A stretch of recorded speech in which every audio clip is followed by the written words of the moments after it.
food security. Many people may start running into oil-related issues and forget agriculture.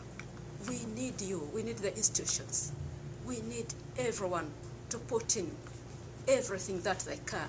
so that we have food storage, we have intellectual property rights, we have financing from the highest level to the lowest level. Like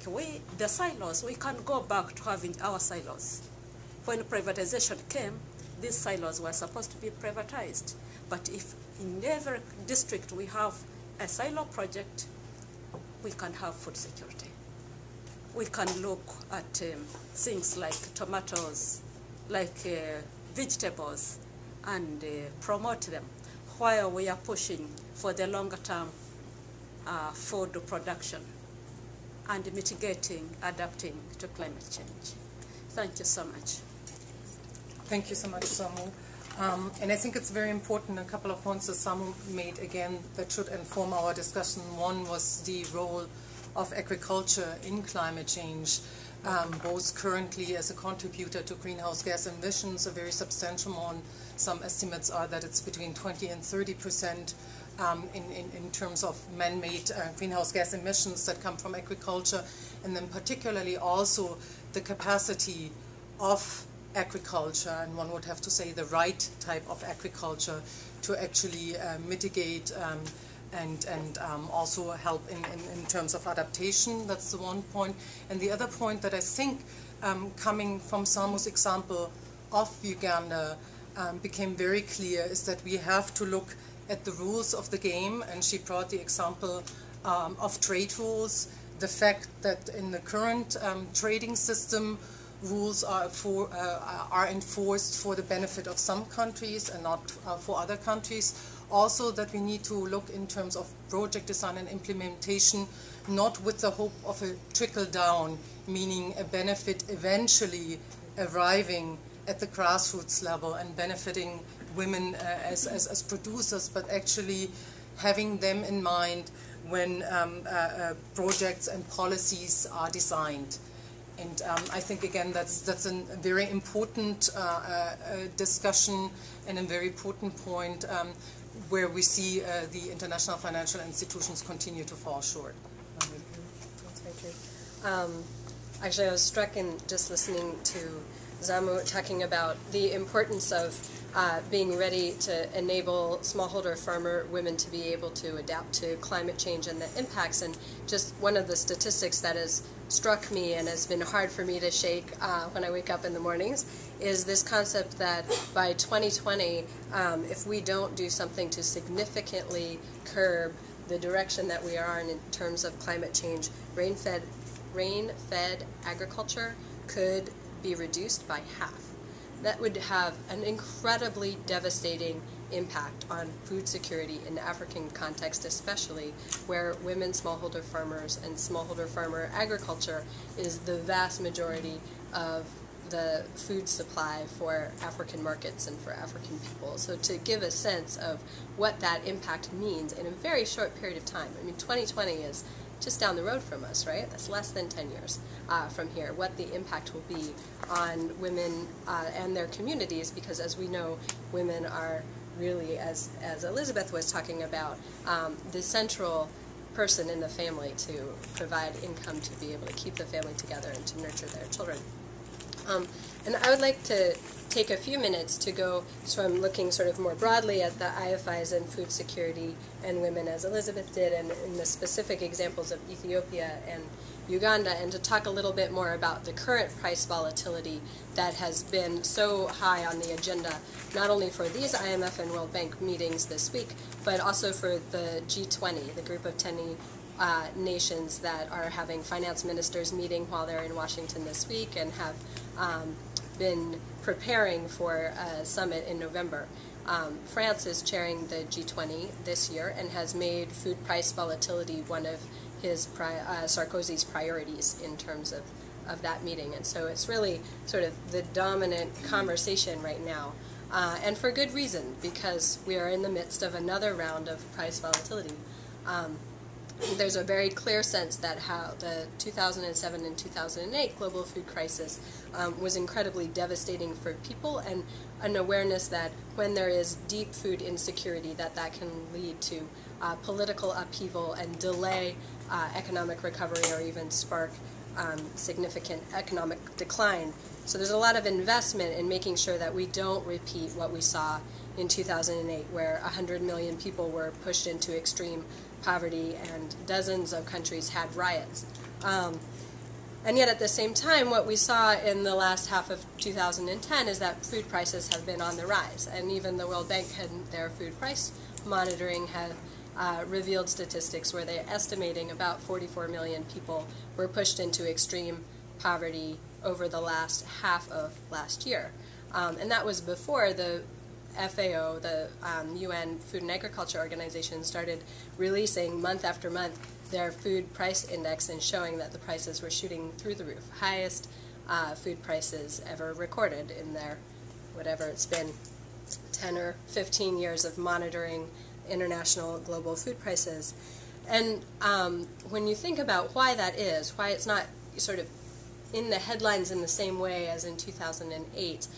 but yet there's already almost half the same number of people that have been thrown into extreme poverty, I think it's really important to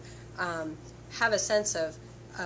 why there's such an extreme response on the ground and high prices, but not that same level of sense of crisis. Some people would talk about where we are now as a crisis. At ActionAid, we felt like we were kind of like watching a storm. We had our food price watch, and last summer, by around Christmas time and New Year's and holidays, all the religious holidays,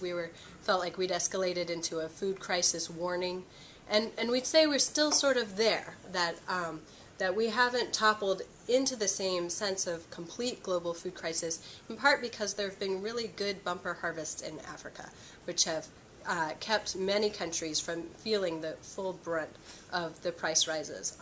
Rice also has not responded in the same way in the market that it had in 2008, which has protected other members of the population. And yet the World Bank tells us that 44 million people fell below the extreme poverty line because of these high prices. And what we're hearing on the ground at ActionAid does rights-based development work in about 50 different countries, and each of our country offices are wholly owned and run by folks in the country and influence and guide the decisions of the whole organization. And we have been listening to women, especially on the ground. We work a lot with smallholder farmers, and hearing and watching and escalating our sense of urgency about these price rises based on what we've been hearing. And what we have really found is that since prices went down after the 2008 crisis, but they never really fully went down below pre-crisis levels, that the women, especially in the communities in which we work, had exhausted their coping mechanisms because they were never able to fully get back to where they had been pre-crisis. And that countries, on a larger level, also are less resilient to the price spikes of this time around than they were able to be in 2008. And so all of the things that women do in order to protect their families from food insecurity, skipping meals, working longer hours, taking on new forms of employment in the informal sector, taking girls first and then boys out of school, or stopping healthcare payments, all of those mechanisms to cope with high food prices, especially for families that are spending between 50 and 80% of their income on food, and thus are impacted more strongly than we would be in the U.S. from even the same amounts of price rises,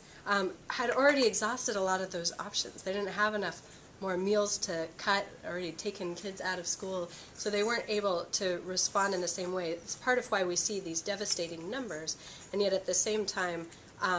there hasn't been, in many ways, sort of the global uproar about it, because we're not seeing food riots in every part of the world that are drawing it to the front page. And Egypt and Tunisia, which had some sparks because of food, because of high prices of bread and wheat, inability of the governments to be able to cushion their consumers on this, which unleashed much deeper,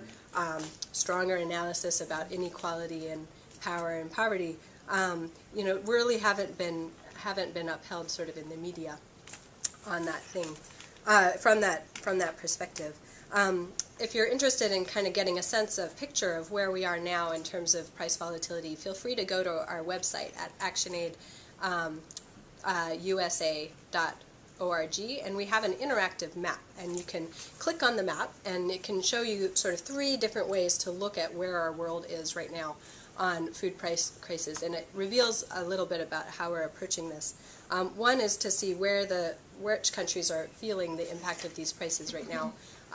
The second is to have a sense of countries that we expect to be at greater risk are countries that are heavy cereal importers, which brings us back to the International Monetary Fund and the World Bank, the IFIs, because in many ways the ability for countries to respond to price volatility and to be able to ensure food security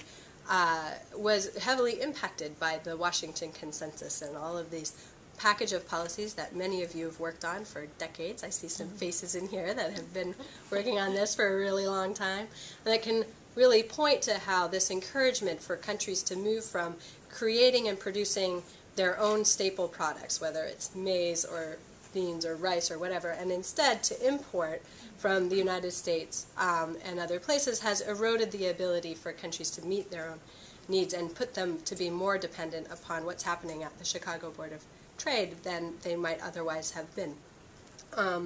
It's one of many pieces of structures, the erosion of social safety nets, the encouragement for countries to sell off food reserves or to privatize silos and food stocks and buffers have all been pieces of policies that have been promoted for decades by the international financial institutions and have had an incredible impact on countries' ability to be resilient to food prices. So on this map, we also have a button that talks about fiscal space, because the reality is that from that triple whammy that happened in 2008 of climate impact, food prices, and economic crisis, many countries simply do not have the fiscal space, nor are they free without binds from International Monetary Fund and World Bank on their lending to be able to make choices that would protect their people sufficiently when prices spike again. So some of those social safety nets, especially with the angle of how do we protect women, how do we protect women smallholder farmers, creating food reserves again, encouraging countries to be able to own national food reserves and to build regional food banks that can be able to cushion either don't exist or exist in a paltry way and prevent countries from being able to respond. And I think this year there's a whole lot of reasons why we have our food price crisis, and we have a sheet in here that develops this concept very deeply and goes into each of the different feeder issues that compound one another to create the perfect storm, again, of a crisis. But when the IFIs talk about food price volatility, they have a tendency to focus on, especially on the growing demand for food and on weather shocks. Not climate change, but weather shocks, as if they just sort of happen by accident. And their answer in many ways, I think, actually Zolek from the World Bank laid it out really clearly in an op-ed in the Post not too long ago, where their answer is, well, there's a growing demand for food, so clearly we need to choose biotechnology and to be able to focus on GMOs and the other types of biotechnology that could help us increase our yield and not use too much water. It's sort of the Monsanto answer to global food issues, right? I hear them on the radio all the time. I don't know about the rest of you talking about sustainable agriculture means producing more with less water inputs, and they've redefined it really for us. And it stands in sharp contrast to an agroecology model that the UN and some other voices have been putting forward as a response. We would really argue that the latter is a more effective way to address climate change, but also is more sensitive to the climate challenges, but women and smallholder farmers' inputs. And to be fair, the World Bank does do a lot of talking and even some leadership on new initiatives to fund women smallholder farmers that in question and answer we can talk about more if we'd like. But I think at ActionAid what we are proposing is that we need, if we're going to be able to get out of this recurring cycle of global food crises that we seem to be falling into. I mean, there was a 74 global food crisis, and then 2008 and 2011. And so we see ourselves needing to be able to turn around how we think about agriculture, and that increasing investment in smallholder farmers, especially in women. It's got to